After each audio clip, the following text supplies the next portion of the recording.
میں اپنی گورنمنٹ کو جو پیغام دینا چاہتا ہوں وہ بڑا آسان ہے، سمپل ہے۔ پیغام یہ ہے کہ جب ساری آپ کی resources, intelligence agencies, security forces, ان کا صرف ایک ہی مقصد ہو کہ ملک کی سب سے بڑی جماعت،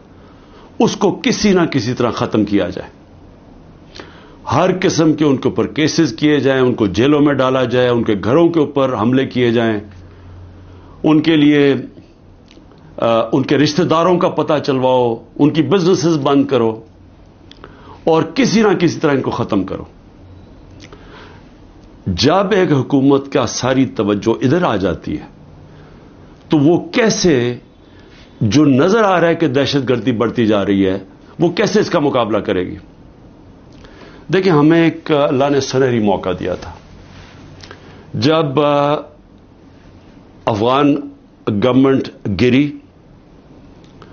اور جو نئی حکومت طالبان کی آئی، تو ہمارے پاس ایک سنہری موقع تھا کہ ہم اس دہشت گردی کے اوپر پوری طرح قابو پا جائیں، کیونکہ ہمارا سب سے بڑا کیا تھا کہ جی غنی حکومت کے دوران 3 ڈفرنٹ دہشت گرد گروپس پاکستان میں واردات کرتے تھے۔ ایک تھا داعش یا آئیسل، دوسری ٹی ٹی پی، اور تیسرا تھا جو بلوچ کے لبریشن BLA۔ تو ہم ان سے بڑی کوشش کرتے تھے لیکن کوئی ہماری مدد نہیں کرتے تھے۔ تو طالبان جب گورنمنٹ آئی تو یاد رکھیں کہ پاکستان واحد ملک تھا جن کے سب سے بہترین تعلقات تھے طالبان سے، کیونکہ پاکستان نے دعا کی، ٹاکس کروائیں، امریکنوں کو ان کے ساتھ بٹھایا، تو سب سے قریب تو ہم تھے۔ تو اصولاً تو ہمیں سیدھی طور اس کا فائدہ اٹھانا چاہیے تھا، اور یہ جو ٹرانزیشن تھی جس میں وہ ہماری مدد کرنے کے لیے تیار تھے کہ جو TTP کو یہاں سیٹل کرنا تھا اس میں ہم پوری طرح توجہ دیتے، ان کا بندوبست کرتے کہ جب وہ یہاں آنا تھا اس مسئلے کو وہاں حل کرتے، اور افغان گورنمنٹ پوری تیار تھی مدد کرنے کے لیے، لیکن توجہ وہاں سے ہٹ گئی۔ گورنمنٹ جیسی ہماری گئی وہاں سے توجہ ہٹ گئی، اور اس کے بعد آہستہ آہستہ ہم دیکھتے آ رہے ہیں کہ یہ دہشت گردی بڑھتی جا رہی ہے۔ 636 ایک سال میں پختونخوا میں صرف دہشت گردی کے واقعہ ہوئے ہیں، جس میں پختونخوا کی پولیس کو سب سے زیادہ اس کا